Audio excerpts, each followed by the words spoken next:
prejsť pomedzi naše súťažiace družstvá vo varení gulášu. Trošku sa s nimi porozprávať, či už je guláš varený, či už môžeme vyhodnocovať a tak ďalej. Ja pôjdem do sanitky. Ako prvých oslovím družstvo dôchodcov, lebo ja si myslím, že im patrí tá česť, aby boli prví. No. Potlesk. Ty idete? Co? Takže ideme na sanitku. Hej. Ako sa vám tu dnes varilo a pracovalo? Ktorá bude hovorkyňa?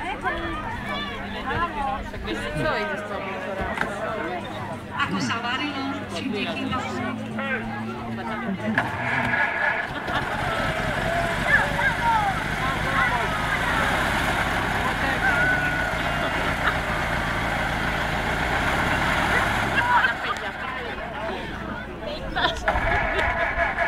Ďakujem, ja myslím, že to hovorí za všetko. Ochutnáme guláši, ktorý bude určite výborný, lebo tu ide o životné skúsenosti,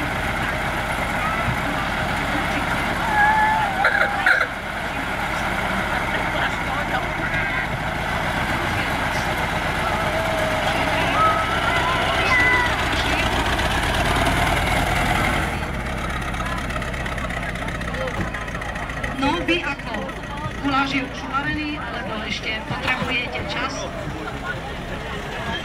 10 minút. Vynikajúco, tešíme sa. Vyzerá výborne.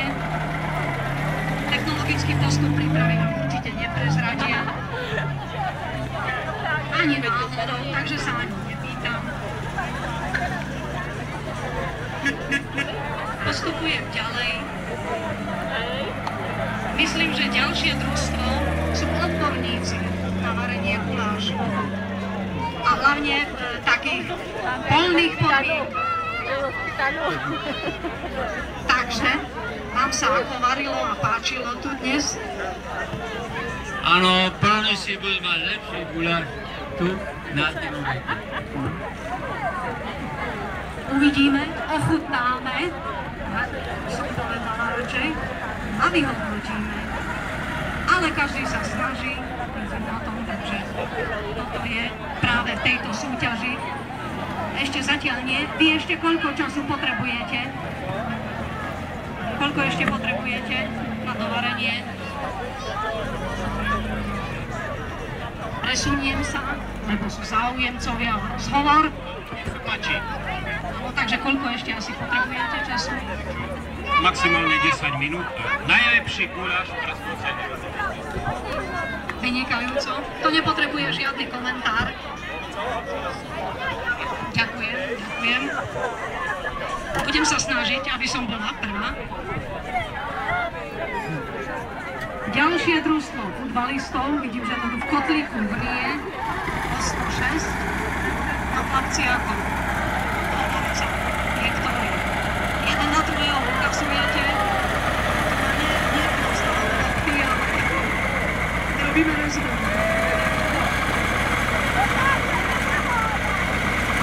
Otázka, ako sa vám tu varí?